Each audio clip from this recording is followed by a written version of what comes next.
Hi, I'm Kathy Rushing, host of the podcast Committed, the Entrepreneur Marriage. If your middle name is Restless and you identify with words like innovator, dreamer, changemaker, creative, independent, or you are married to an entrepreneur, or heaven help you, you're both entrepreneurs, this podcast is for you. The entrepreneurial journey can be a little wild at times, like uncharted territory. Join me as I talk with others who are at various stages of the entrepreneur process. We'll explore the wisdom and insights they have gained while navigating the ups and downs of the entrepreneur journey. You'll discover that there are many couples who have found ways to thrive in both their marriage and business.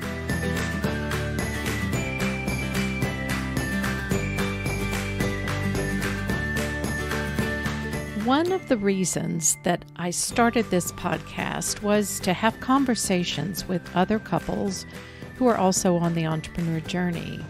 I want to learn what other couples do to keep their marriage strong when business issues threaten to sink the ship. Mark could never go back to working for someone else, so we wouldn't trade this life we've created for all the tea in China.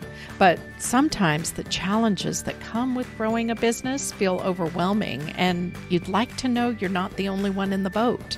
By the way, you'll understand the sailing analogies after you listen to this interview. Ashley Korn and I recently connected through Instagram, as she was also looking for resources. She recently launched her website, jvmarriage.com, JV for joint venture. She and her husband Jeff join me on today's episode. They are funny, encouraging, and open in sharing the challenges they faced, especially as they added children to the whirlwind of Jeff's growing business. Listen in now as the Korns share their story. Hi, everyone. I'm really happy to welcome Ashley and Jeff Korn to the podcast today. How are you guys doing? Doing well. Thanks for having us. Good. It's great to have you both. And thank you for giving up some time. We're recording this on a Sunday afternoon. And they had a grandma sitter for their kiddos, and they were willing to give their time. So thank you so much. First of all, introduce us to Ashley and Jeff. Tell us a little bit about what life looks like right now for you guys. Where do you live? How long have you been married? How many kids? Yada, yada. Go ahead. You can take the first one here. So we have been married for 7 years. We've been together for almost 12. So we kind of took our time before we jumped into marriage. So we've been together for quite some time. We have 2 kids. We have a 4.5-year-old daughter, and we have a 2.5-year-old son. And we live in South Denver area. And we are, life's just craziness with the 2 and a 4-year-old and the business and everything else that goes along with that. So we're kind of in the midst of that crazy lifestyle, just keeping things moving. Yeah. Somebody we knew once referred to it as the vortex. Yes. we're right in the middle of the vortex. You've been dropped into it, or you put yourself into it, and you start spinning, and all you know is you start spinning faster and faster and faster and faster, and you don't really know when you're going to pop out, right? But we're in it. I think we could both agree we're in the vortex. You're in the vortex. It's fun and exhilarating, right? And sometimes you get really dizzy, and And sometimes you get sick and throw up. Sometimes if you want to vomit, yeah. and then you scratch your head and you said, "Wait, we did make these choices, right?" Mm-hmm. I know it's hard to believe right now, but one of these days you're going to look back and your kids are going to be out of the house, and you are going to have so much time on your hands, and you're going to not know what you did in a day. You're going to be like, when we had little kids, oh my gosh, we were so productive. And now we're like, hardly get 2 things done in a day. Speaking from experience, I guess. Everyone keeps telling us that. So. I actually very much miss those days when they were little, but I made the mistake one time of thinking, when are you ever going to grow up? And then next thing I knew, they were grown up and gone. And so it's a fun time, exhausting. Yeah, exactly. Are you both from Colorado? I'm from Colorado originally, born and raised. I was born in Ohio and then moved to Michigan, so spent most of my growing up time and through college in Michigan. Okay. All right. I was born in Michigan, but I didn't live there very long. So yeah, we have that in common. Absolutely. I'm going to try something different with today's episode. I have a couple of rapid fire questions just to give us a little more of a glimpse of Ashley and Jeff. The first is, what 3 words would you use to describe your spouse? I'll go first. I would say persistent. He's very persistent. And I would say hardworking, extremely hardworking. And if he sets his mind to something, he's going to accomplish it and do what it takes to get it done. And I would also say funny. He's a very hilarious person. He always keeps me laughing and keeps the fun around.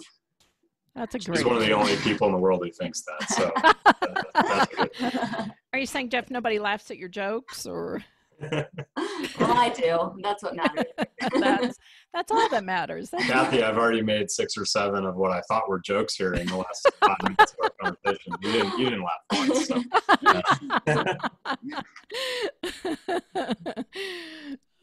I would say that Ashley is practical, and she is thoughtful, and she's principled. Awesome. You guys make a great pair, obviously. What book or person has most affirmed how you view the world? Well, I have to say my mom, honestly, as a person. She is an amazing individual and very blessed to have her as a mother and grow up with her and just learned from her values and what she's instilled in me, and continues to do so as now on, very good friend and support and all of that. And so she's kind of been, I attribute a lot of my success and everything to her. So. Oh, what a tribute to her. You'll have to be sure and share this recording with her when it goes live. How about you, Jeff?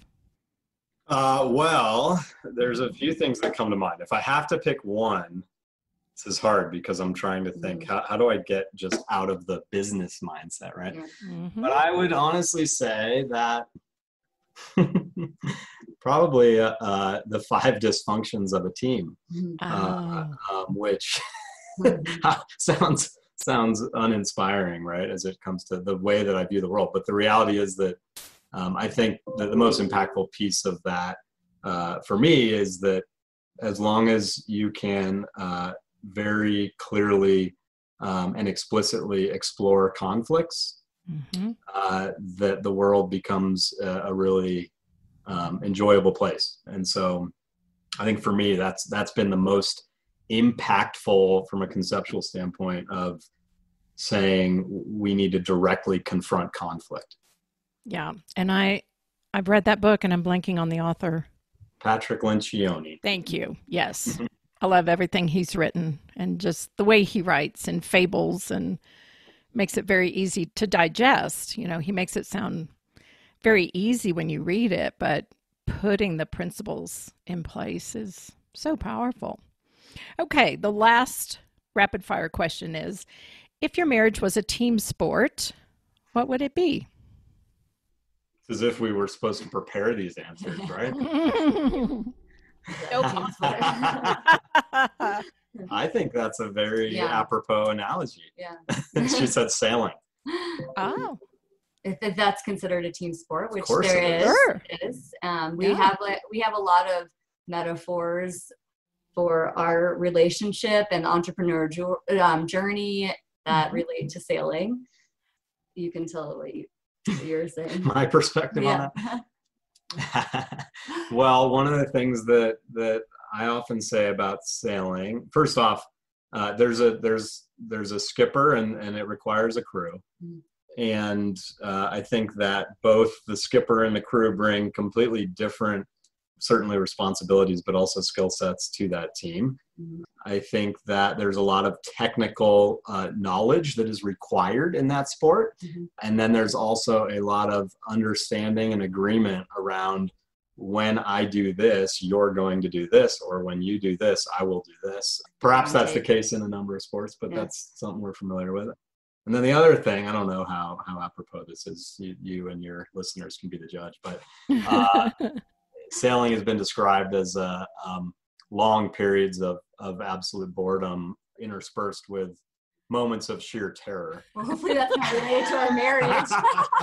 not our marriage, but I think that the reality is that, we have a very, there's a lot going on in our lives. We try to, just because, I don't think we even try, but just our nature, both of us have a nature of not being satisfied with not having having our hands in a lot of things. We always have our hands in a lot of things. It can create some sense of monotony at times. And then at the same time, when one of those many things that we have our hands in requires more attention, whether that be related to our relationship or something, very practical from a passion or an endeavor or a business, something that we're involved in, that's where some of the moments of sheer terror can come.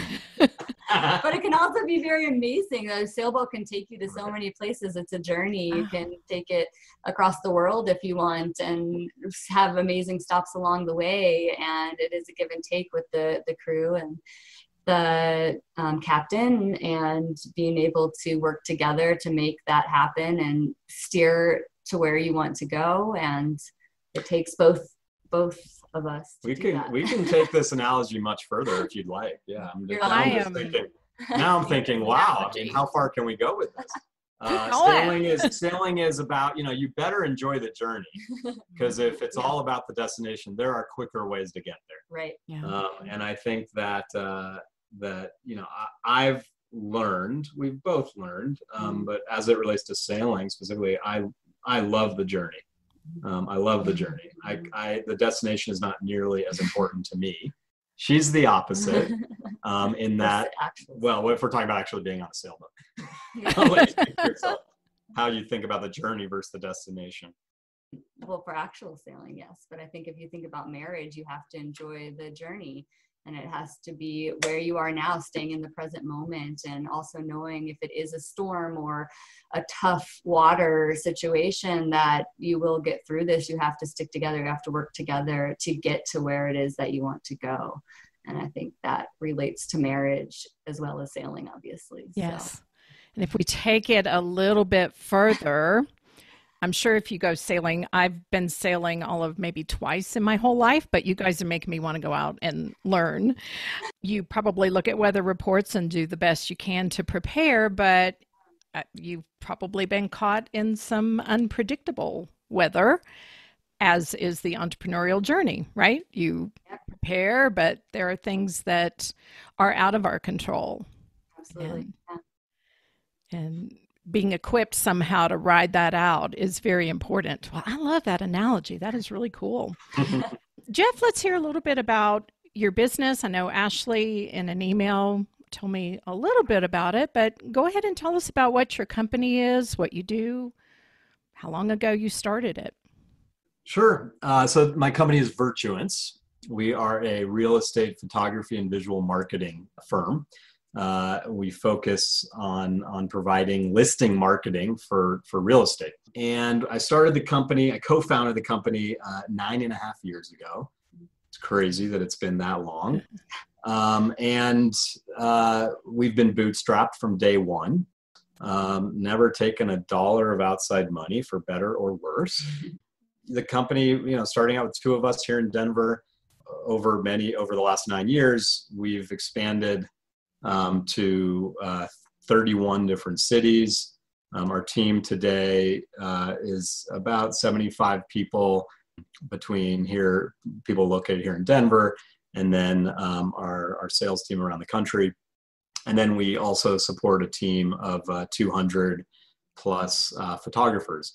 And so anytime a real estate agent wins a listing and wants to represent that property in the best light, they call us, and we take care of business and as their partner to make sure that the property is marketed appropriately. And it's certainly been a roller coaster ride. We've seen a lot of success. Everything is relative, as I like to say, and that's the high level. Happy to dig in deeper where it may or may not be appropriate. So 9 years. You started in 2011. Is that right? Very, very end of 2010. But yeah, 2011. Very for all end of intents and 2010. purposes. Yeah. That was still a bit of a tough time in real estate, right? It was. Our joke at the time was, there's only one way to go from here, right? That's up. And, I think that the reality is, and I don't know whether I realized this at the time or not, but looking back, I can say that we were pretty insulated, not in the practical sense as far as the business is concerned, but from a mindset stance. Or mindset perspective, it wasn't on our mind as far as thinking about what's going on in the macro world, the macroeconomic world. It was purely driven out of my own personal desire, my co-founder's personal desire to create something, and in theory, have control of our own destiny. So frankly, at the time, it was the last thing we were thinking about. And, 2011, 2012, things started to get a little bit better, but it still wasn't easy. And it really wasn't something we were thinking about a lot at all. It was, hey, we can control what we're doing, and this is what we're doing. And, right. And the waters will rise all ships when the tide starts to go in our favor. Yeah. How did you come up with that business plan? Well, so I was in the real estate, in commercial real estate development was my career prior to starting the business. And one of the things that I was responsible for in my role at a small development firm here in Denver was to market properties after we built them. Okay. And so one of the things that I recognized was that we had line items on budgets for photography expense. And it was a classic case of seeing something that didn't go nearly as smoothly as I thought it should, and understanding and really exploring further as to how we could improve that process. At the time, we might spend $10,000, $15,000, $20,000 to have photos taken of a commercial property. And it would take, 2 or 3 days of somebody on site with assistants and whatnot and all kinds of lighting. And then they would, after 2 or 3 days, they would go away and they'd tell us it'll be a week or 2 or 3 before we get the images back. We'd get, 10 or 15 images back. A few weeks later, they'd look fantastic, but we'd also be, out $10,000 or $15,000 for it. And it made me scratch my head to think, what's going on during this time? What's going on from the time they take the pictures until they deliver them? So I started a discovery process on my own to really understand where did that come from? My mother was an architectural photographer growing up. So I had some high level understanding, but it was never truly a passion of mine until I connected then with my co-founder, who was very much on the artistic side of the business, understood and had a passion for all the artistic elements that went into that. The rest, I guess is history, as they say. So it was really born out of looking at what I saw to be a problem in the world and thinking, scratching my head saying, there has got to be a better way. And so we worked over the next few years to build some technology to solve those problems. So y'all were together at that time, right? Yeah. Okay. Yeah, we were. And Ashley, did you know that he was an entrepreneur, or Jeff, did you even know you were an entrepreneur before that question? And like you said, head scratching, and there's got to be a better way to do it. Very classic entrepreneur. Yeah, I mean, I certainly knew that I had an entrepreneurial spirit. I think that, it wasn't my first business venture, my first entrepreneurial venture, but it was the first time that I really jumped in with 2 feet and said, not to overuse sailing analogies, but this ship's leaving the dock, right? I had a business prior to that with a partner that I was kind of moonlighting while I was still employed for about a year. I was always entrepreneurial from a young age. I mean, I remember when eBay came out. It was like 1995 or 96. I was, maybe 14 years old, 13, 14 years old. And I would go to I would look for garage sales all over the city. I would have my mother drive me to garage sales, buy all kinds of stuff, and then I would resell it on eBay. That was the first. Yeah. So I mean, there were a lot of little things that I knew I had that in me, but yeah, this was the first time where I really said, you know what, to heck with that corporate job and everything else associated with it, and I want to have control of kind of where I go here. Yeah, and we were dating at the time when he started the company, and we were young, and I think we were both a little naive as to what it really means to start a company and what that would entail and how that would impact us personally in our relationship. So it felt very exciting at the time. Is wow, he's starting his own business. How cool. We'll see where this goes. And I had a good career at that point. So I was making a stable income, and we had some savings as well. So it wasn't something that at the time I was worried about or anything like that. I was excited for him. I knew he was passionate about it. But again, it was a little bit, we were a little bit naive maybe as to what that really entailed at the time. Oh yeah, I resonate with that. When you guys look back, do you think that kind of innocence was beneficial, or is there anything you wish you had known that maybe now you know? Yeah, I can speak to that. I mean, I certainly think that naivete was beneficial, and perhaps, I mean, for me, because entrepreneurship is incredibly risky, and had I truly understood or appreciated that risk, I may not have made the leap that I did, and so that maybe says as much about me and my own kind of risk profile or risk tolerance as it relates to what you might think of as a typical entrepreneur. But I can tell you that, if I knew everything that I know today when I was that age, I may not have made the decision that I made. And I don't say that to mean that I should not have. I'm very thankful that I did, for so many reasons. And at the same time, I think the naivete was a benefit to me in that regard. I don't know about you, Ash. Yeah, I agree. I think that I might have discouraged you. Just get a job. Not that it's been all bad. It's, like you said, we're very fortunate and glad that we are where we are. But if I knew all the different risks and situations that we would experience and stressors that would come our way, I might have been a little bit more hesitant to jump into that and be as excited. But I am thankful that I didn't discourage him and that maybe we didn't know.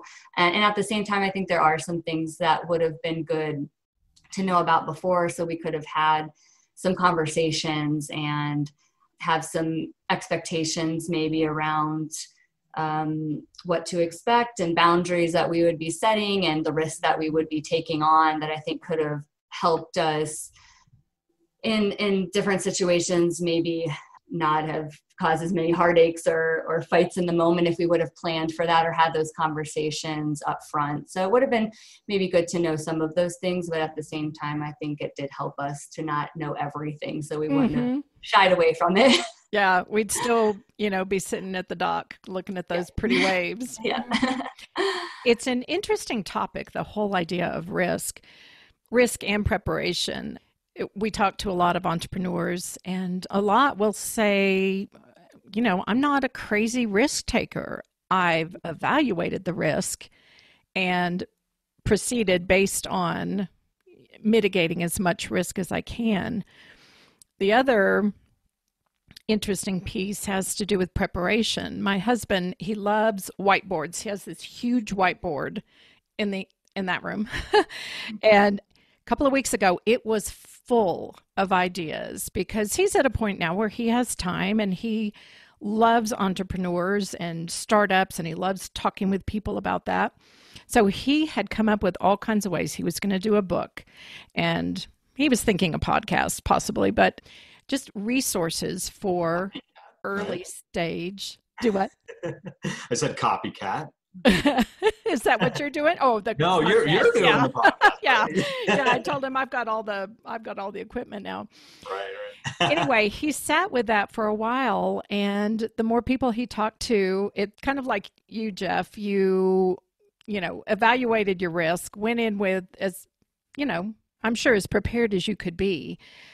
But most people that really are entrepreneurial, they don't stop to like, okay, let's study this and let's ask all the questions. And I'm with you, Ashley. It's part of why I do what I do is the belief that, if we can prepare or provide some resources for couples, then maybe those stormy times are not quite as stormy. Maybe they've got a life preserver at least and just not, floundering in the water.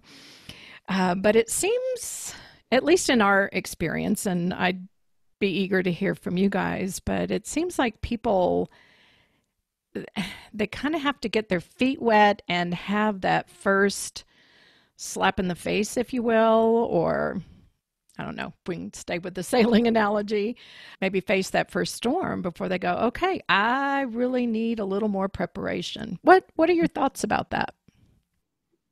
So, I mean, I think, you asked earlier what about books that are influential. The other one that really comes to mind for me that has from a business standpoint, certainly, and I think it's certainly bled into my personal life, again, for better or worse, but is the Lean Startup. There's an entire methodology around the idea that 20 years ago, maybe even 15 years ago, you go to business school, you learn how to write a business plan, you dot all your I's and cross all your T's before you do anything. And the reality is that I think by some virtue, I mean, some of it is around the way that the world has changed, the speed at which things move with technology and everything else. But the other reason that I think that approach has changed or needs to change from an entrepreneurial standpoint is that, entrepreneurs today, I think, recognize the importance of failure, much more so than they did, or we did, I should say, 15, 20, 30 years ago. And so to directly answer the question, I don't know that the preparation is really the most essential step. I think that, there's something that, to take it to another extreme, the other side of that, of preparing too much, is failure to launch, right?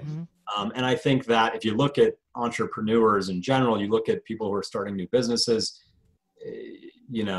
statistically, I think the statistics support what I'm about to say as well. Most of them actually never launch. And so the bigger risk to failure is not actually doing anything. And so going back to Lean Startup, the idea really is just about do the least you possibly need to do to test out a couple hypotheses and then take it one step at a time. And that's certainly something that I did not appreciate nor understand when I started my business. Today, I'd like to think I have a much better appreciation and understanding of that. And that also, we butt heads a little bit, I think, and as that bleeds into our personal lives about, hey, should we have prepared more for this? And I think more from the standpoint of what will be, we'll do the best we can along the way. And we'll adapt and improvise, and we'll overcome whatever obstacles we have. And I think that that is different. I wouldn't say flies in the face of, but is different from your approach. I'm more of a planner, that's for sure. Yeah. So you guys are kind of opposite, would you say? And I think, in many regards, we are personality-wise. Yes, I like plans. I like to know what's coming. I'm not a fan of surprises as much, and I like to be prepared. I'm probably over prepared for things, like as he's talking. And I also do see the value in everything that Jeff is saying. But in regards to your question, you don't know what you don't know. You can't prepare for everything. And if you try to do that, then it's going to hold you back, and you're going to maybe hit something that you didn't prepare for. So then you waste all this time and energy thinking and preparing about something that was opposite of what you actually experienced. So I think it's a fine balance. I think planning and preparing can definitely help. but also having an open mind to know that you're going to experience challenges and we can prepare the best that we can, but we need to be flexible. And I think that relates to marriage as well, and giving and taking and being flexible and being willing to change our mindset, or something occurs and we can talk about it and have conversations and then plan better next time that situation arises, and know that we don't have it all figured out, but we can figure it out as we go. Yeah. It's interesting, Ashley, hearing you talk about how you like to plan and you don't like surprises. And in some ways, that is hard for the spouse of an entrepreneur. But I also hear that you have probably done some work, reading something, and shifted a little bit to embrace this journey. I've seen couples where the spouse really, they just put the nail in the coffin and said, no, it's too risky. I'm not willing to do it. And so then the entrepreneur is either faced with, well, I either have a marriage or I find something to do that really doesn't bring me to life the way this idea does. So I think that's one of the areas that, especially when spouses are very different. So from a personality standpoint, do you guys see yourselves as more alike or more different? Would you say opposites attract or no? I don't know that I would go so far as that. I mean, I think that there are certain things that we complement each other with very well. And there are other things that we share, very significant passions around. We are both, it's funny because we both seek adventure in all respects. Okay. And sometimes that can fly in the face of some of what I'll challenge Ashley. I'll challenge you to what you just said around it's about risk, right? How much risk are we each willing to take from it? One of the passions we share is the outdoors and adventure around the outdoors. And I think we've both matured in that regard as well, in that 10 years ago, there was probably less preparation or planning that certainly that I did in some of those adventures. And as a result of less preparation and planning, more risk that was taken on, that today we look back on and shake our heads and say, what the heck were we thinking? And is there a story that comes to mind with that, Jeff? So many, Kathy. I'll make we have time. Like forgetting a map when we were going to be climbing in the backcountry. Let's just say one time we had planned on climbing a mountain, a 14er here in Colorado, as they're known. No small feat. We ended up. We weren't going up the normal trail. Let's just say we ended up climbing the wrong mountain, right? So it was that bad. We actually summited the wrong peak. And when we have 45 minutes, we'll tell you more. There we go. I'm going to hold you to that. But I mean, getting back to the question, I think, are we more different or more similar? I think personality-wise, though, we are quite different.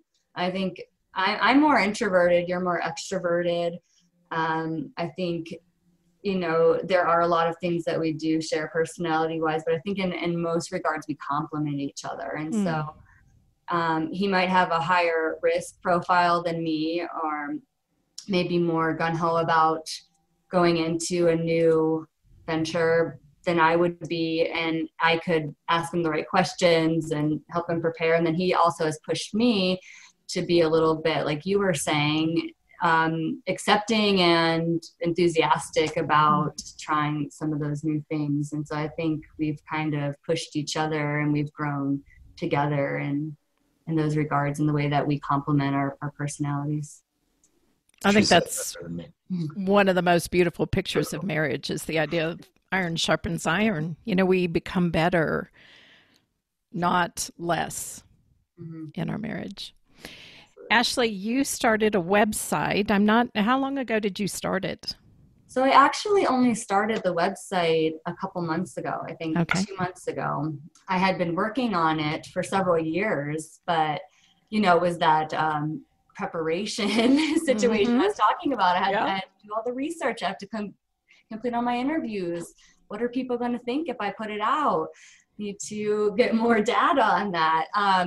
And so I had a lot of writing that I've been doing. I conducted a lot of interviews with spouses of entrepreneurs, almost 40 today, and done a lot of my own research on different resources that can help spouses of entrepreneurs who may be going through some tough situations, or struggling to make the business and their personal life and everything else going on work, and not just survive but also thrive in that type of situation. And so I just started putting out some blog posts and different resources that may be helpful and interesting to other spouses. Yeah. And tell us the name of it and what prompted you to do that. You said you've been writing and researching for a little while. What prompted it to begin with? So the platform that I started is called Joint Venture Marriage. You can find it at jvmarriage.com. And basically what prompted it was we went through a really tough time. It was about 4 years ago now. It was a tough time with the business. And then it was also after the birth of our first daughter. And he was traveling all the time, and I was alone in many regards, kind of acting as a single parent and not really knowing what I was doing as a new mom. And then some other personal stressors that Jeff was going through at the time. So it was a very difficult time for both of us. And I felt pretty isolated at that time and didn't have a lot of outside support and a lot of resources to draw upon. And I think it's always hard as a new mom, but then the added stressors and the pressures of the business and some of the challenges that we were facing at that time was a whole nother level. And if you don't have that connection with other spouses who are going through that, it's also can be hard for people to kind of understand the whole picture of what's happening with the business and the family. And so I started actually just as a journal. I started just writing things down and kind of making notes of different things, which was helpful, just writing out my thoughts and questions that I had for my own purpose, for my own, personal benefit.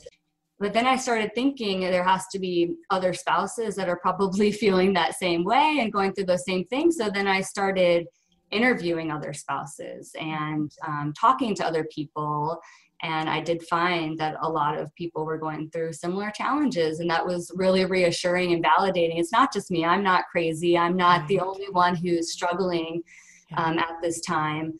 And then as along with that, the validation, they also gave me a lot of ideas and different things that I could do personally and also with our marriage that maybe they were a little bit further along in their journey. And I was able to gain some ideas around that. I also have a background in performance psychology. So I have a master's degree in sport and performance psychology, and I worked for the University of Pennsylvania teaching resilience skills to soldiers for the U.S. Army in a program called Master Resilience Trainer. And so I had some of that background. And so I thought I would draw on the resources that I gained from my interviews, as well as my own personal experience and the research in positive and performance psychology to put together some resources and some writing for other spouses that hopefully can be helpful, or at least a starting point to get conversations going and realizing that they're also not alone. And we have a community here that we can all be supporting each other and getting through some of those difficult times together. Yeah, absolutely. I was so excited to see your website and see what you're doing. I was excited to see what you're doing as well, because that was one of the resources that I found. And I love that you are doing your coaching and using your background to help spouses and obviously your experience as well. So I'm really excited to see the impact that you're having for entrepreneurial couples too. Thank you. And it evolved similar to yours. My husband, he had started his business when he was he was 40. His background was a pastor, and then he did nursing home administration. And, earlier when you were talking about risk, he was working in nursing homes during a time when there was a lot of consolidation. And I think there were at least two positions where the nursing home he was at was bought. They're like, thank you very much. We don't need you anymore. And after the second one, he's like, you know what? I think I can do this. And so like you all, we didn't know what we didn't know. We were extremely naive. And I know that he really wanted peers also. I was willing to listen, but there were times when I didn't have a lot to offer. Certainly not advice when it came to, handling whatever money issue there was. And he eventually got onto a board called C12. Are you on any type of board, Jeff, or a peer group, or where do you get support? I mean, a number of places, but Entrepreneurs Organization, otherwise known as EO, has been a very impactful support group, for lack of a better way of putting it for me. Yeah. People that are at your level, I mean, some of the struggles, like you were talking about, Ashley, aren't things that you're going to bounce off of your employees, right? No. They don't need to know that payroll is maybe going to happen tomorrow, maybe not, Guys, don't worry. Payroll's happening tomorrow. It's fine. Good. On the 31st, Yeah. Mark found so much benefit from this peer board. There was a lot of education that went along with it. But like you, Ashley, I still felt like I was just kind of hanging out there in space, and so it's making me very happy to find some different people that are creating resources for spouses. Yeah. And it's becoming, I think, a little bit more of a popular conversation in the last couple of years. And I know Entrepreneurs Organization, EO, they also do have a spouse chapter that they're really just in the last couple of years starting to bulk up. Oh, great. It's becoming a little bit more popular, and they're offering some more resources for spouses and life partners and families, which is really great to see. Mm-hmm. What were some of the challenges for you, Ashley, that you felt like nobody seems to understand this? I think one of the biggest challenges that we've kind of faced is just the time, obviously, to start and run a company of any size and whatever phase you're in. It's a lot of time and energy and work, and it's never ending. You don't just get to shut it off when you come home. Right. After that 12-hour workday or more, 16-hour workday, there's always things that need to be done. And even if you are at home, a lot of time your mind is still at the last conversation that you had that could have $1 million impact on the business. So there's also a lot of not only the physical taking away, but the space that it takes up in your mind and taking you away kind of mentally. And so I think that has been a challenge for me as in a marriage and as a partnership and with our family to create that time together and as a family to be able to, spend it together. And so I think that has been a major source of challenge for me personally. Yeah. So how did you guys weather that? Like you said, it was kind of a perfect storm. New baby, you're traveling a lot, Jeff, and this is just the vortex you were in, right? So what are some things that you guys did to navigate that and get to the other side? I think, we can talk about some of the practical things, but I think from my standpoint, the biggest change that epiphany, if I can use that word, that I had was the power again of vulnerability. It's almost become a cliche thing these days, which I don't think is such a bad thing either. With Brene Brown and things like that that are I would call mainstream at this point. But I can't tell you how powerful the ability to be vulnerable has been for me. I think both in our relationship and in our and in the business. I still remember, this is more on the business side, but I still remember very, very vividly the first time that I ever sat in a conference room with my employees in a meeting and the answer to one of their questions was, I don't know. And to me, that was an impactful opportunity, right? That was very difficult for me at the time to be able to admit that I don't know certain things. I don't have all the answers. And the same thing is very true in our relationship. You know, the period that Ashley has referred to, you know, 4 or 5 years ago was a period of time where I didn't have all the answers for sure. And I still don't. But a period of time that required me to, and both of us, I mean, to be very, very vulnerable and have some real conversations about things that we just either hadn't or had been too long or whatever it was, to really understand the pain that we were both in. So I think, you know, you asked, what did we do? I mean, the first thing is being willing and able to have really tough conversations. And I think, you know, that you asked Ash, what, you know, where did this idea come from for her website and blog and the work she's done? I mean, you know, necessity is the mother of all invention, right? And I think we needed it. It's, you know, I could certainly say she needed it, but we needed it because there were and still are very significant challenges. So I don't know if I've answered your question very directly. Ash, you can speak maybe more to some of the practical things that we did or didn't do. Yeah, I think we talked about some agreements, and this is one of those things that, if that question that you asked earlier, what are the things that would be nice to know, is just is coming up with some agreements around and boundaries around work schedule and what it means when we have quality time together, what that actually is. Quality time with putting devices away and giving each other the undivided attention that we want and deserve and need as a couple. Some boundaries around time of when you would stop your work and be home to help with the baby and with the kids now at this point. And so that has been really helpful to have those agreements, because without an agreement, it's just, you can get in the same fight over and over and over, which we did. But once we set that in, we're not perfect. There's always things that come up that are going to happen where you might not be able to make that agreement, but at least we have a starting point and we can talk about, hey, you weren't living up to this agreement right now. Is this agreement not working? Do we need to change it? Or is there something else going on that maybe now we have to tackle? So I think that has been really helpful, having those agreements. We've been doing for the past couple of years, goal setting at the beginning of the year together.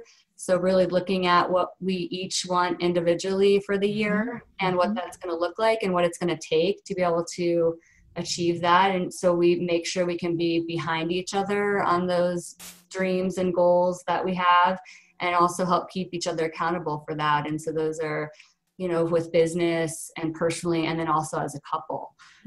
So I think, and that's been a really fun exercise too, where we'll go out to dinner and we joke about what the waitress or waiter might be thinking as we have all of our notepads out. And is this a business meeting or a date or what is it? But Friday night, 8 o'clock dinner, and we're sitting there filling out forms at the table. Nice restaurant. I enjoy that kind of thing, and it's kind of a fun exercise and a way to really see what each of us wants and how we can get behind each other to help each of us reach the goal and become closer as a couple. So that's been another kind of practical thing that has been helpful in that regard.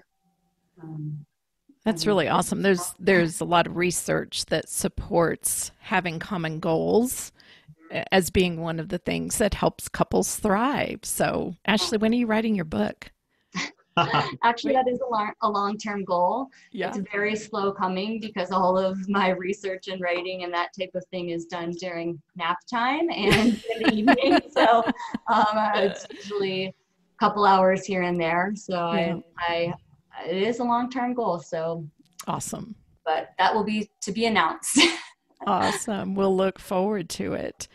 And one of the things, Kathy, that I feel inclined to mention here too is that the thing that has surprised me more than anything, I think, in our relationship as it relates to the business and how we support one another is, there was a day, not even that long ago, maybe 5 or 6 years ago, where I thought up to that point, what is that, I've got the formal business training. I understand the industry knowledge. I understand, what I'm trying to achieve, and thinking, that Ashley in so many ways is along for that ride with me.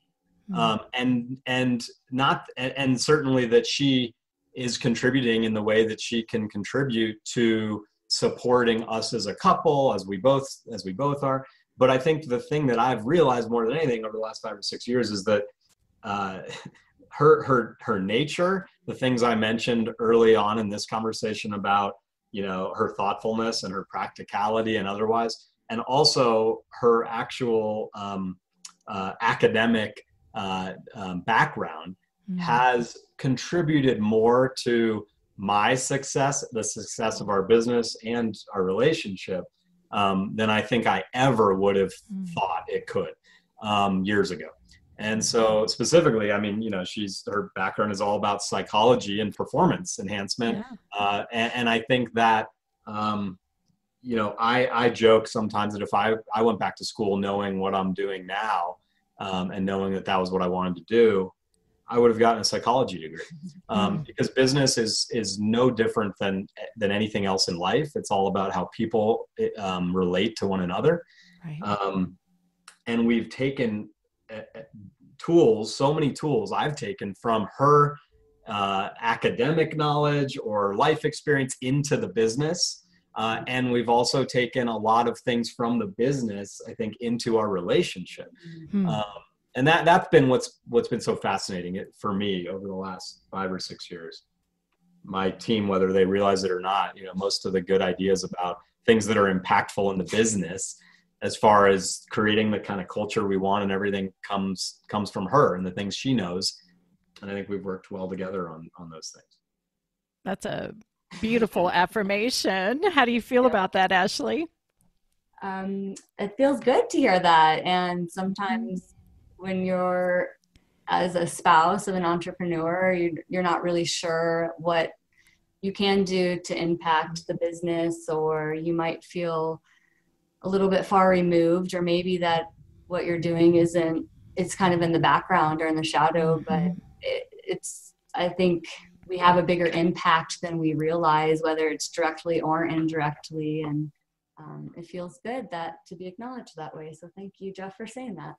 I told you that before, right? I know. This isn't the first time. So. It isn't the first time. Yeah, he actually has said that publicly in front of his whole team, which was really a nice gesture and made me feel very valued and appreciated for the team. Yeah. Another aspect of research-based is telling your spouse thank you, because I think a lot of times a lot of spouses are kind of taken for granted, just the million different things they do. So very wise of you, Jeff, to acknowledge that publicly in your business, and especially to her directly. Yeah, that's cool. I've tried to learn from my mistakes, Kathy. Well, and failure is never permanent, right? We learn. That's, my husband loves to say that, is failure is never permanent. It's not a tattoo. It's an opportunity. It's only wasted if we don't learn from it. So, well, you guys have been wonderful guests, and I want to give you the opportunity, if there's anything at all that you'd like to share with listeners before we wrap up today. Well, I love for any other spouses of entrepreneurs listening to check out the blog and website that I started. You can find it at jvmarriage.com or Joint Venture Marriage on Facebook and Instagram. I'd love for you to be a part of that community and ask me any questions that you might have. Be happy to give you the answer if I know it, or help you find the right answer if I don't. And at the very least, connect to a like-minded absolutely person. Yeah. And I'll put all of that in the show notes too. Thank you. Great. Yeah, the most important thing I think that I can share is just, and I know this is in support of everything you're doing, Kathy, too, is that to know that, you're not alone, right? Either as the entrepreneur and or the spouse. Yeah. As a couple, you're not alone. The journey that we've chosen to be on together is not an easy one by any means. Everybody has their challenges, and I think the challenges of being an entrepreneurial couple are unique, not necessarily any harder, but they're certainly unique from those other that we might face otherwise. And having these kinds of conversations, both with one another and with your listeners and anyone who's in these kinds of circumstances, is the most important piece of the puzzle. Being explicit about those conversations. And I know it's been a huge help for us. I'm so thankful that Ash has become passionate about the things she has, because it's forced us to have some of these hard conversations too. So thanks for the work you're doing. I know it's impactful, and we really appreciate the opportunity to be on your show. Well, thank you guys so much, and we will be in touch, and we don't live that far away, so we'll have to get together. Would love that. Thanks so much, guys. Take care.